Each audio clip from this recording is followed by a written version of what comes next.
हरिराम यादव जिंदाबाद जिंदाबाद जिंदाबाद। हरिराम यादव जिंदाबाद जिंदाबाद जिंदाबाद। वार्ड नंबर 11 जिला पंचायत पद के जुझारू कर्मठ सिंह निर्दलीय प्रत्याशी हरिराम यादव जी को गिटार छाप पर मोहर लगाना है और भारी से भारी मतों से विजयी बनाना है। हरिराम यादव जी के जितैया गिटारवा पर मोहर लगैया कि क्षेत्र के विकास होई हो भाई जी, गाँव में विकास होई हो काका जी, गिटारवा निशानी आइल हो। हरिराम जी के अब की जितैया गिटार छपा मोहर लगैया कि क्षेत्र के विकास होई हो चाचा जी, कि गाँव में विकास होई हो काका जी, गिटार छम निशानी आइल हो। जन जन में ललकारा है गिटार, चुनाव चिन्ह हमारा है। याद रहे माताओं और बहनों, हरिराम यादव जी का चुनाव चिन्ह है गिटार।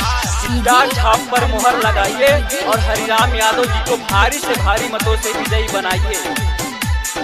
हरिराम यादव जिंदाबाद जिंदाबाद जिंदाबाद। इनका जैसन नेता नहीं पहिबा पूरा जिला जवार में, गिटार छाप पर मोहर लगई है सोरबा पूरा समाज में।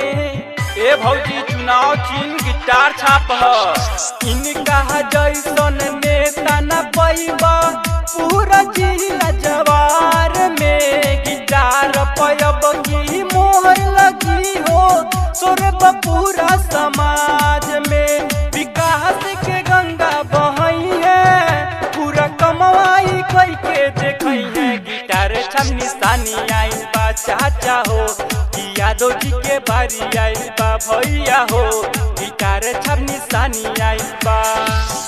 क्यों बड़े हो चक्कर में, कोई नहीं है टक्कर में, मारो मोहर तान के गिटार को पहचान के। हरिराम यादव जिंदाबाद जिंदाबाद जिंदाबाद।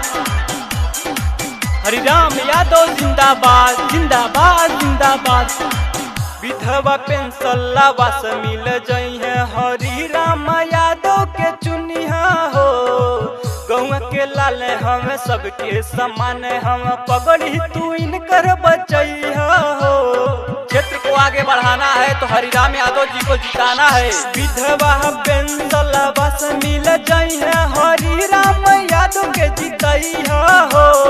गौआ के लाल हम सबके समान हम, पगड़ी इनकर बचैया हो। माई बहन के है बनारा हरिराम जी के विजयी बनावा। गिटार छम निशानी आइल बा भैया हो, कि यादव जी के बारी आइल बा चाचा हो, गिटारवा निशानी आइल बा।